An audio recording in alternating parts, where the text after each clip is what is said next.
Hi. Oh my God. I'm dying. Every time I go to record something, the leaf blowers, I've moved around the house, they're like following me. So, can you guys hear me? I am bringing on Khalil Rafati, founder of Sun Life Organics. Let me see if I can help a brother out here. Let's get Khalil in. Ah, Khalil, you're there. Okay, cool. Khalil, there should be a little thing pop up. Oh Oh my God, God, we did it. you did it. Hello, hello. Good to see you. Hi. Thank you for joining me, my friend. Can you guys hear me? Because I have to put my phone on like a thing. I don't know my tripod. Can you hear me? I can hear you great. Okay, I'm just trying. perfect. I'm just trying to think of where I should. I don't have a cool background like you. Well, actually, I have a really cool background, but I don't think I want to be lit from behind. Let's see. That's I'm behind. really nice. Um, Maybe I should sit out here. Wherever you're I just know that happy. wherever I'm happy, let me just jump. And here's why I brought Khalil into Book Nook. I love you. I love you. All right, so I love bringing the authors in for this Instagram Live. Khalil, thank you for coming. My Because I absolute think, pleasure. yeah, I think, something so special. I mean, your book has touched my heart. We're going to talk about that. But I think even beyond that, if your book hadn't touched my heart as much as it had, still putting a face and a name to the author and like getting people to really know and understand the person behind the words on the pages, I think just makes you see the book in such a different light. So I'm so glad you're here with us. Oh, thank you. Yeah, I've become friends with a couple different authors, and I've also become friends with a couple different like musicians from bands that I loved my whole life, or actors, and it's a really interesting experience. I will tell you, there is a saying, you know, don't meet your heroes, which was true on a couple different occasions. I mean, I will tell you, Mick Jagger was one of the biggest pricks I've ever met in my life. He was so dismissive and mean and arrogant, and I was always a Rolling Stones fan, but I was a Mick Jagger fan. But 4 days later, because of how cool Keith and Ronnie Wood were, I became huge Keith Richards and Ronnie Wood fans. So sometimes, when you meet people that have written something like with you and I, like I just click with you immediately. I mean, you're so beautiful and you're so wonderful and you're so maternal. But sometimes I meet people that are like, "Oh my God, I read your book." And then I just stand there like, "Oh shit, what am I supposed to do?" Like, I don't know, if am I going to say something stupid, or what about if they find out that I think something politically that's different from theirs? Like, we live in a weird world now, so it's always interesting to me. But I don't know. You asked me to do this. I love you, so I'm here. Yeah, you're in a pretty spot, by the way. That lighting is perfect. The background is really cool. Oh, great, thank Yeah, you. And my Tulsi Gabbard is doing good.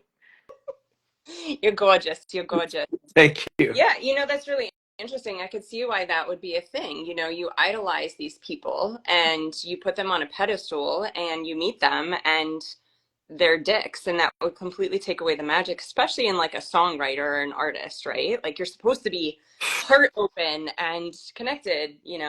The Rolling Stones, I mean, I'm 55 years old, so I mean, the Rolling Stones to me as a child, I was not into the Beatles. I got into the Beatles much later in life, and there was a whole evolution there as well. But I was not into the Beatles. I was into the Rolling Stones. The Beatles were the good guys. The Stones were the bad guys. They were the defiant ones, and the Satanic Majesty's Request and Sympathy for the Devil and all of that shit that as a broken, sad, troubled child and youth, I strongly identified with. Later in life, as I began to emerge from the darkness, obviously the Beatles started to feel a little bit more resonant with my soul, and started out loving Paul. Thank you, Ferris Bueller's Day Off, and that scene where he's on the float. Um, and then eventually, once I got a little bit older, then I thought, oh no, no, no, I'm John. I'm definitely John, the brooding and Libra, like terrible childhood. And then ultimately in the end, um I I I just resonated mostly with George Harrison, who I never in a million years thought I would say that, but when you go back and you listen to that here comes the sun, do do do do, just like that frailty to his voice, it's like angelic, and I fell in love with them. And then also his devotion to God. I mean, his Hare Krishna song, his devotion to God was so beautiful. And I will say, I'm going to be an idiot LA name dropper. When we first got Cross Creek open, and there was like line out the door, and it was our fourth location, and I was super excited, and I was there every day, and I'm just like making sure everybody's okay and walking up to everybody, is your drink okay, is your drink okay? And I turn around, and I had just been at a 12-step meeting where Ringo Starr had shared, and I turn around and boom, there's Ringo Starr, and he's holding one of my smoothies, and I'm like, oh my God. That's Like, really cool. Hmm. wow. And I did the unthinkable. I introduced myself, and I told him that we were in the same club, and he just looked at me and kind of put his hand on my shoulder, and he said, "You must be so proud of yourself." I wasn't, but I love the fact that he said that. Yeah, it's truly special. I think we can so easily get so intimidated to approach people, but I think, this is where I felt like we connected. Like I could have been very intimidated by you, right? Hmm. Life Organics founder. For those of you guys who don't know, Khalil is the founder of Sun Life Organics, which we have here in Miami Beach. They're all over the country, one of the most magical smoothie shops. Kaya, my 8-year-old, she's like, oh my God, I got to come meet Khalil. Crystals and love and inspiration. I mean, you leave this place like better than you found it. Thank you. But from like a really tough Yeah. background, and questions on that. It's in this book, but I was saying all that to say, I think we're all just looking for human connection. Yep. And I think when you're someone who has such a big platform and so many fans as someone like Ringo Starr does, it's got to get really annoying for people to come up to you if they don't meet you on that human level, right? Like I would imagine that would be like a really hard thing getting to that level of fame. You'd feel extremely isolated because people wouldn't connect with you that way anymore. And I hear that you did. You met him as a human, as a Yep. person. Yep. That's Yeah. what we all need, right? That's what we all want. Yeah. Of course. Of course. Am I doing this right? Or am I'm blocking my nose? You said don't have the nose up your camera up your When I nose. when I FaceTime with like my dad or the older men, Cleo was asking me to walk him through how to IG live. I was like, just don't put the camera up your nose. Like when I FaceTime with my dad or father-in-law or anyone, it's like they accidentally turn the camera in their feet. It's like, hey, Well, I'm doing my best here as an older man to try to you're look you're okay. I've only done one Instagram live, and it literally took like three assistants at the time. It was with the founder of Viore, and it was really, really cool. It was really fun. I really enjoyed that. good. Love But it. am I supposed to push something? It says share the live video with others so they Yeah, can watch too. you're good. Okay. Okay. So Okay. some questions. Sure. So I started reading your book again this morning. I read it a couple years ago, loved it. And I'm reading again with the members of my community. We'll read your book this month. We will have meetups discussing kind of concepts or like what inspired us. And then we get to bring you on to the Mm. podcast. My private members will be in the Zoom room with us. Um, it's it's interesting to read it now again, knowing you a little bit better. It's heartbreaking at the Yeah. beginning, obviously. Yeah. Um, just sharing what you went through as a kid, and when you read this book, it's even more impressive who Khalil is. And I think this is just like a really beautiful story for summertime reading, because I think one of the biggest takeaways is like, we all have stuff. You Mhm. clearly experienced a lot of stuff. And to look at someone like you who's come from the mud and done what you've done and become who you've become. But like as someone who understands like DNA and hardwiring of our nervous system, I'm reading it now and I'm like, your parents had a lot of what I would assume is like anger and hurt and toxicity in them. And so when you're like in the hardest of the hard things in your life, the challenges, do you ever feel like that's hardwiring that you have that you've got to like fight and work against? Like I experienced that. Um, Mm. and I don't Yeah. like from, So I work with a rolfer named Jason who's in Austin, but he does a lot of work in San Francisco on like some crazy tech billionaire guys. He really, I don't know if you've experienced rolfing before. It's totally different from massage. It's incredibly painful, and he like unfreezes the tundra, is what he calls it. Well, in the process of unfreezing the tundra, a lot of stuff comes up, and a lot of nightmares happen, especially during the first like 5 sessions. And he had to say to me over and over again, Khalil, you need to remember that what got you out of hell, which is amazing and really awesome, pat yourself on the back for that. But that energy, that power, that running through walls, as you call it, is not the best approach for your relationship, for the work environment, for your friendships, for whatever. Just try to remember that you want to shift now into this new paradigm that you're living in. And that was very helpful because a lot of times a problem will come up and it seems like it's life and death, and I will go into fight or flight mode, and I will get this really really wound up, and and at the end of the day it's like landlords are going to act like jerks sometimes they're not, but in general, and deals, brokers are going to try to retrade deals sometimes.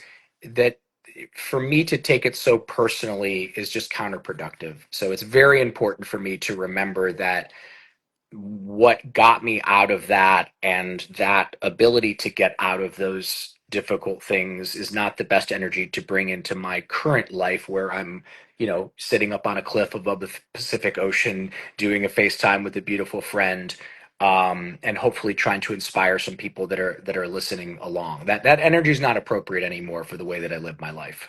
yeah, it's very true. And I feel like honestly, it's easier said than done, or maybe it's a shift that it can be just as easy said as done. But I think that's something that relates to every person, right? Like no matter what we came from, I know when we experience stress, it feels like life or Yep. death. It could feel here, from something as simple as someone cutting you off in traffic to something as big as a major business challenge, right? Mhm. And so what like bridges the gap for you? Is it just like, do you just catch yourself in those moments and talk yourself off the ledge, and do you Yeah, scrub? yeah, there's a lot of I'm very aware of who I am and what I am now, which came very late in life.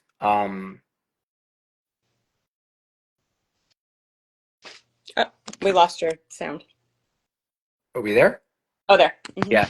I feel like the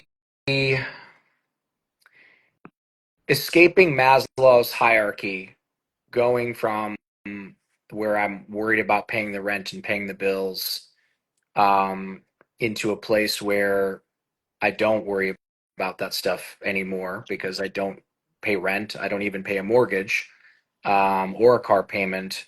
And I'm not bragging. I'm saying this to get a point across. Um, there's nothing great, about being rich. Well, shit, I shouldn't say. There's many things great about being rich, but I don't know. The point is, once you stop once let me speak for myself. Once I stopped having to do that thing where I would open up a menu and feel panic, and I would have to go for the chicken dish because that was the only thing that I could afford at that restaurant. Once I um, have the wherewithal to not get stuck in the middle seat on that Southwest flight, seat 34C, right next to the shitter. Meaning, once I'm flying first class, always, and not worrying about that it's twice as much, or once I'm ordering whatever the fuck I want on that menu, and coming out of Maslow's hierarchy or going up towards the top of Maslow's hierarchy, I became aware of who I was and what I was, which is not all like great. There were definitely some moments of like, ooh, wow, that's not a very attractive personality trait, and oh wow, that is a glaring character defect that you should probably think about. I mean, I caught myself the other day. Um, I was supposed to leave for Europe 3 nights ago, and I had my doctor had called in some prescriptions um, to Alive and Well Pharmacy, which is in Austin, and they contacted me and they said, okay, well, we're going to have that ready for you next Wednesday. And I'm like, no, no, no, it's Thursday. Just have it delivered to my house tomorrow. And they're like, what? Like, no, it's like, we're a compounding pharmacy. We have to make them. And then, the earliest we can get it done is by Monday, but you'll probably get it Wednesday. So I called the owner of Alive and Well Pharmacy and I go, hey, Michael, what's up? And he's like, hey, man, how you doing? I'm like, I'm good. Can you just call your pharmacy and tell them to, like, I don't know, like, treat me special? And he's like, what? He started laughing because he knows me. Mhm. And he goes, what's the problem? And I said, um, can you just, I don't know, tell them to like make my stuff? And he goes, yeah, no problem. He goes, anything else? And I said, actually, you know what? No, if we're going to get together Monday or Tuesday, maybe you could just pick it up and you could bring it to me. And he says, and I won't forget this anytime soon, oh, well, I'm not going to make it to dinner on Monday or Tuesday. I'm in Spain. And I'm like, what do you mean you're in Spain? And he said, I'm in Spain. I just got to Spain. I'm with my daughter. We're just getting a rental car. And I'm like, what are you doing in Spain? And he said, my daughter just graduated from high school and I wanted to treat her to a trip. Mm. And just two things. Number one, emotions overcame me because I know how much he loves his daughter and I know what an amazing father he is. He's an amazing human being, but he's probably I think, the coolest dad in the world because his daughter's never going to forget that trip, Yeah. ever. She'll forget a lot of parties, she'll forget a lot of spring breaks. She will never forget that trip that she took with her father. I never had that. I know a lot of people that never had that. And then I realized, oh my God, you asshole, you're calling this guy while he's on a trip with his daughter in Europe, and he still took your call. And you're calling because you're mad because you have to wait like regular people for your prescription to get compounded and delivered. Get off your ass and go pick it up if it's that important. And I'm like, oh my God, Michael, I am so sorry. I'm so sorry. He goes, no, no, no, don't be silly. I'm going to call them right now and I'll call you right back. And I'm like, actually, don't. And he hung up and then he called me right back. He goes, your stuff will be ready tomorrow and they'll overnight it to you. So I catch myself and I course correct, and it happens often. I try every day to be the man that God intended me to be. And every day I seem to fall short of the mark. But I just You keep trying. just keep trying. I'll do. It's such a beautiful story about that man with his daughter touching your heart. And one of the things I wanted to ask you, as a parent, like I was reading your story this morning, snuggling with my daughter, and just like, I was crying. I was crying because I just pictured little Khalil. Like, I could get teared up now. And like, I think as parents, we overcomplicate what we think our children need from us. I think we overcomplicate it. And I think in that we create more stress and we create more disconnection with them. And if you could boil it down to like the one thing that you wished your parents could give you, like what would that have been? Like, what do you see in that man with his daughter with the trip to Spain? What does that mean to you? Uh, my I just wish they could have seen me. I wish they could have just seen me, just acknowledged me, just protected me. Um, I I I could have dealt with physical violence. I don't give a shit about. But to me, to my mom, that was horrible. Um, and then me trying to protect her and getting thrown across the room was even more horrible because that made me feel not just unlovable, but that I was also a failure because I couldn't protect my mother. I really just wanted to be seen. I just really wanted somebody to notice me. And that was really all. And that's why that moment with Michael was so profound, because I know his daughter. I mean, it's comical because she's so insanely beautiful, and she's like 5'10". She looks like a supermodel, and she just turned 18. And I told him when we were having dinner one night, that's God getting back at you. He's gonna torture you by giving you such a beautiful daughter. But she's so well behaved, and she's so vulnerable, because now I'm an adult and I'm looking at her as an adult and I'm seeing my friend's child. I'm not um yeah, that's and that's something that's interesting. Living in Austin and being friends with dads and being friends with married men, I never had that really in LA. I Mm, mean, it's a lot of really successful guys with lots of money and lots of mm, girlfriends. mm-hmm. So so Open heart, soft, masculine man. yes. I've So watched the him yeah. So and so the version of me in my 40s, I'm embarrassed to say, had I been at a gym or at the beach, would have looked at her totally of course, differently, of right? course. Now she's a child, because I'm seeing her through her father's eyes, and I know how vulnerable she is. So knowing that he's there paying attention to her, it's just the two of them, Mhm. knowing that he's there paying attention to her, knowing that he has the insight and the wherewithal and the money that he worked his ass off to have to provide that for her. I just felt so many emotions, and it brought me back to my childhood, but in a way, knowing him and being friends with him. And then there's another part of the story that I'm not going to share, because you're supposed to do good stuff and not get caught, and so I'm not going to share my involvement in that journey. But let's just say I was able to be a part of their trip without being there. And I cried. And I literally out loud, I was like, thank you, God. Thank you, God. Thank you, God. Thank you for allowing me to be able to help out or contribute, or whatever, because I will be dead and gone at some point, maybe soon. I don't know. But I know that 10 years from now, 20 years from now, 30 years from now, her future relationships are intrinsically related to that trip. Absolutely. So that, mhm. So beautiful. Yeah, it really is. And I feel like that's what you're doing. I feel like God moves through you and how you serve. I mean, your company is just so open and vulnerable and present. I mean, it's literally like you're giving that gift to every person who walks through your doors, which is so beautiful because there's the rich dad, poor dad theory. Like you came from something and you'd have every excuse to turn around and be a total asshole while you're here. And you chose not to. And the book is, to just hear us talk about this, it's like you have no idea what this man has been through and the beauty on the other side. And so I want to ask too, what inspired you to share this part of your story? Like what inspired you to write this book? What was your goal with getting this story out there? Initially, initially, so I remember at Spencer Recovery Center, I remember they took a Polaroid of me, and I was like 109 pounds at the time. I had open sores.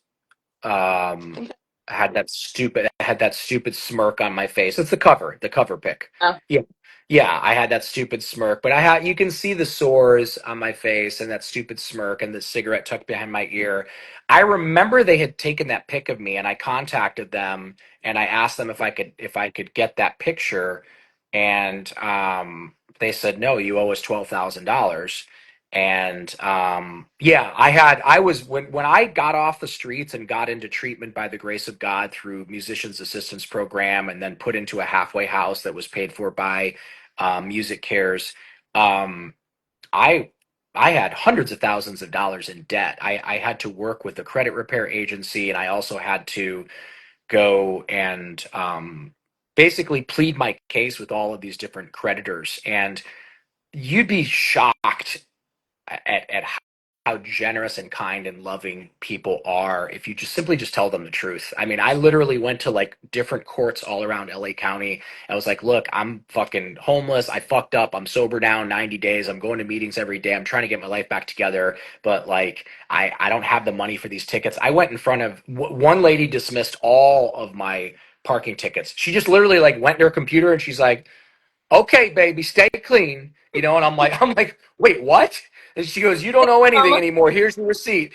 And then same thing. I remember being in the West LA courthouse because I had a bunch of bench warrants, against me.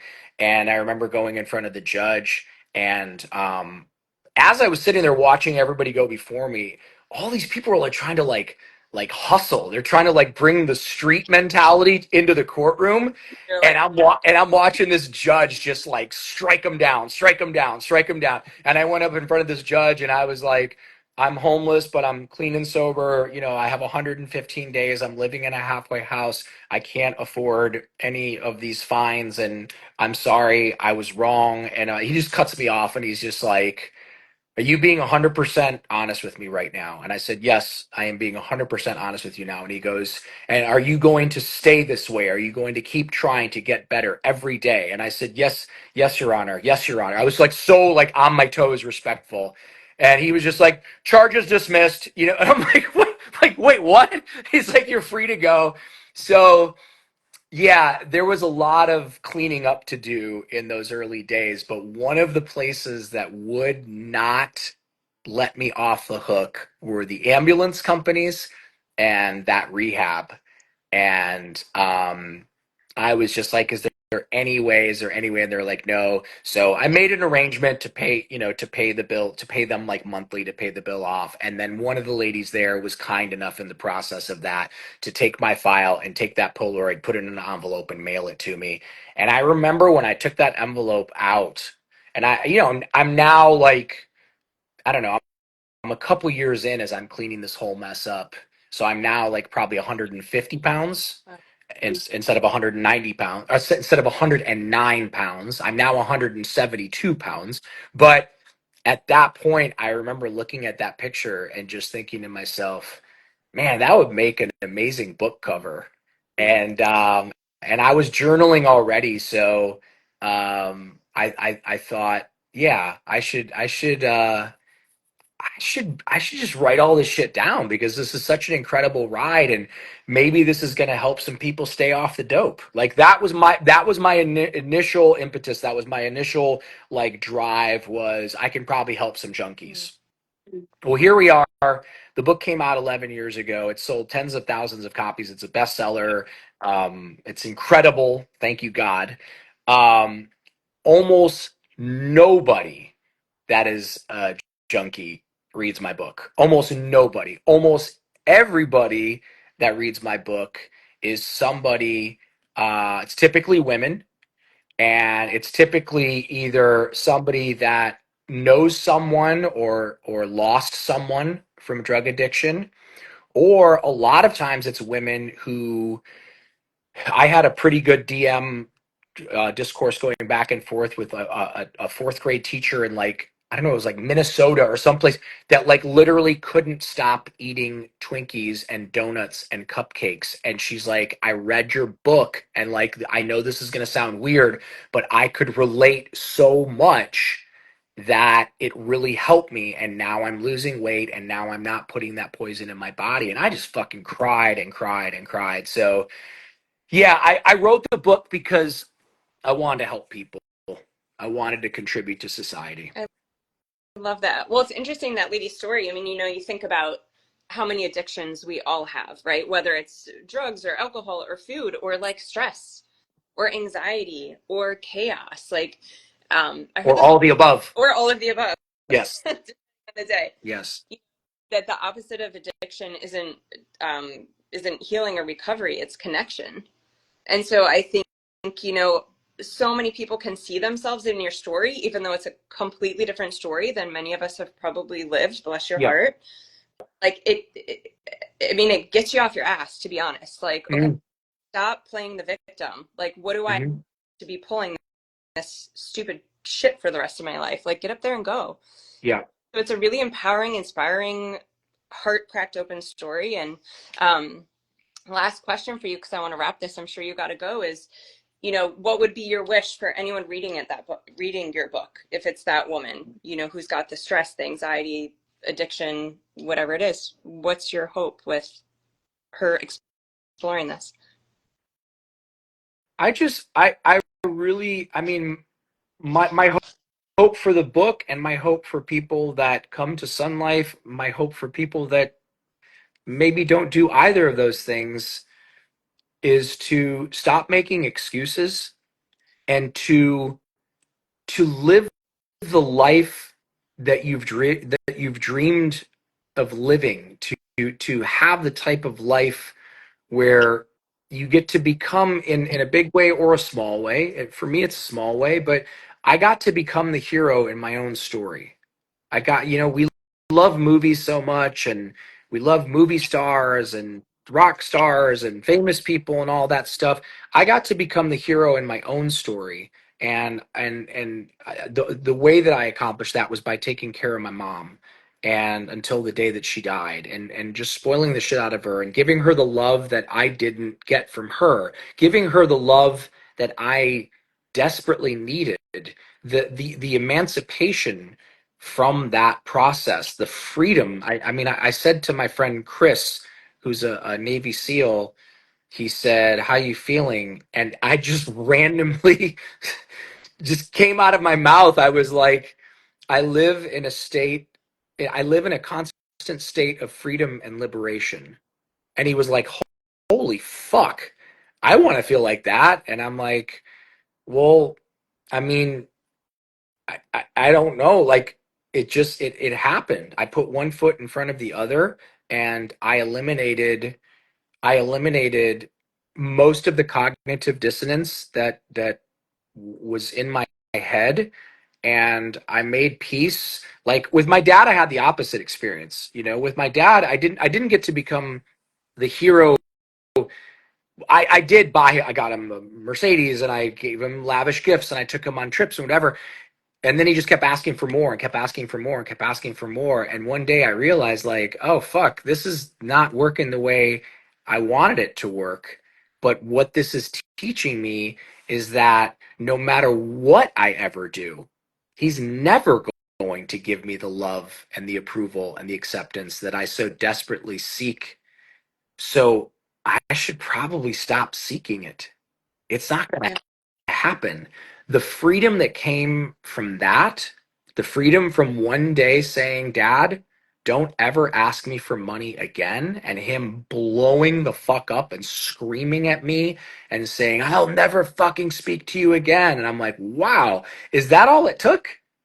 That's all it took, was me saying no to a money request. Like, that was an interesting exercise, but we're now going to put this to rest. Like, I love you, but I will no longer subject myself to your abuse and your angry words and your harsh judgment and your bitterness and your remorse and your regret. Like, I'm just not doing that anymore. Like, I healed that father wound, by detaching. I healed that mother wound by smothering with love and by giving and giving and giving. And once the mother wound was healed and once the father wound was healed and I was able to forgive them both, um strangely enough, she died. And then 3 years later he got very sick. um he requested that I come to see him, and I just made a very cognizant decision, like very aware decision, like, no, I'm not going to do that. I'm not going to do that. I've done everything I can do to be a great son, and I subjected myself to all kinds of pain, and I don't need this. I don't want this. And it's heavy and it's sad, and some people really don't like me saying this, but listen, he died, I don't know, a few weeks later, maybe it was a month later. I didn't shed a tear. When my mom died, oh my God, the dam broke. But when my father died, I didn't shed a tear. And I just sort of was like, God, please, I hope you take him. I hope he's with you. And about 2 months later, did you meet Kimmy, my healer in Austin, Kimberly? I did. Tico's. Mhm. Okay, I was with her, and she's very clairvoyant, and my mother has come to visit me during a couple of our sessions, but I've never had access to my father, ever. I've done 3 plant medicine ceremonies. I never had access to my father in any of those plant medicine ceremonies. There was just this block, this wall. And I was leaving Kimmy's and I was getting up off the table and she goes, "Oh, wait a second. There's someone here that wants to visit with you." And I'm like, okay, this is weird. I always get weirded out by that stuff. And she said, "It's your father." And I'm like, and I just got goosebumps. And she goes, "He just has a message for you. He's now going to go to God, but before he does, he wants you to know that he chose to play the villain in your life." Mm. Holy fucking shit. I went to my car and I sobbed and I sobbed the whole way home. I cried. I was like, wow. Because those were my dad's words, villain, because that's really how he was to my mom and to me and to my stepbrother. He chose to be the villain. And when I thought about it, like this strength, this fortitude, this ability to run through walls, this ability to battle with these billionaire landlords and business people that are trying to buy pieces of my company, like my ability to just stand up to them and shut them down and not take shit from no one probably has to do with that mean old bastard Mahmoud Rafati. So it's pretty crazy. It's It's pretty really crazy. cool. And, I don't know how you feel, but there's a piece that like you possibly chose him as well for that exact same reason, I you know? was told that early on in life. I was told that we choose our parents before we're born. And I was like, there's no fucking way. Like, there's no fucking.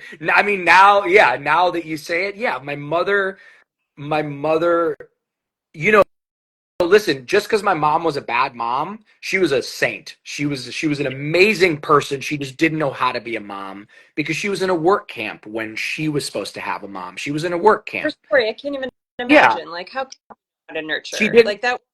She did. But Yeah, if you were like working on the sewer in her neighborhood, she's bringing you sandwiches and handing everybody $20 bills like she's Frank Sinatra. She would go to the grocery store. I found this out all after she died because I asked her neighbor like, "Where the fuck did all this money go that I kept sending her?" Like, and she's like, "Honey, are you kidding me?" She was like, "Frank Sinatra." She would go to 3 different grocery stores every day. My mom, because she had issues with fear of running out of food. So my mom felt most comfortable at grocery stores and everybody knew her. Then what I found out after she died was that she would just hand everybody $20 bills.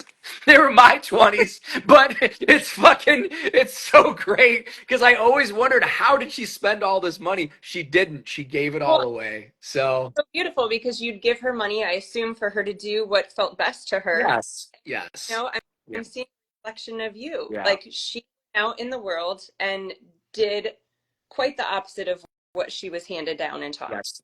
You're Yes. allowed. Yeah, she gave. Yeah, she gave and gave and gave. So my mom gave me that lovingness and that generosity and my dad gave me strength and fortitude and my dad showed me what not to do. My dad showed me what not to do. My and I was my dad up until that pivotal moment in the book where Robbie says like how about next time, if you're lucky enough to have a girlfriend, Mm. don't fucking cheat on her. Don't call her a bitch. Don't slap her. Don't, like those girls did not abandon you. They escaped. Fuck, man. That was like a diamond bullet in my forehead of consciousness. Like, so yeah, my what a gift my father was, and I love him dearly, and I believe that he is now with God, and love my mom dearly. And yeah. And by the way, I always get weird when I do stuff like this because it's very easy for me to make myself look good, especially, in the Ritz Carlton, and I did my hair this morning and, all that. But like, listen, that's not going to prevent me from going out on the road and screaming and beeping at people. That's not going to prevent me from flirting, with with you behind your husband's back. Like I'm a flirt. Like I have all kinds of character defects. I'm needy. I'm insecure. I want to be seen. I want to be liked. I can be crash and judgmental and mean, and I say wildly inappropriate things. My sense of humor is gallows humor. I learned that in rehab and in prison. Like, I swear too much. Like there's so many things wrong with me, so I don't want this to end with me like, oh gosh, he's a good guy and he just wants to help people. No, no, no, no, no. I'm still fucked up. I still have a long way to go. But here's the deal, Melissa. I'm doing my yeah, best. I mean, thank you for saying that. And I feel that that comes through. You're so beautiful because you're so human. And Thank you. also, to kind of wrap with that is what I see in your story and what I hope everybody else sees is you now have a beautiful life with challenges as well, just like everybody does, but you make a lot of choices. Hmm. You freed yourself from the dynamic with your dad through choices that Hmm. weren't easy. It's through, like you said, you made a conscious choice. Like you take Hmm. time to go inward. You are very present, and no matter what the storm, you're willing to go through it. Hmm. You're one of the hardest working people I know. You're Thank you. not you're hardworking. You do the work, personal and business, and that's I think your story is such a story of hope because I think those are the foundations that I see that got you to where you are, and those are things that every person has access to. I appreciate If that. Yeah. you do that, I'm not for everyone. So if you do, choose to follow along on my story, I'm probably going to piss you off at some point. I'm not for everyone. I like that though. I think in a world where it's like a little bit too filtered, it's really refreshing to just know exactly who people are. So Yeah. thank you, Bill. Thank you for taking this time with us. You guys comment Book Nook. I'll get you all the links for July Book Nook info, and so you can go grab his book. Maybe you'll go to Sun Life and get it and grab a delicious smoothie. If you see me, please grab me. I will be talking because I never shut the fuck up, and let me treat you. Please. It's my favorite thing to do. Love you, Khalil. Thank you so I much. love you. Thank you. Bye Enjoy bye. Cali. Bye. Thank you.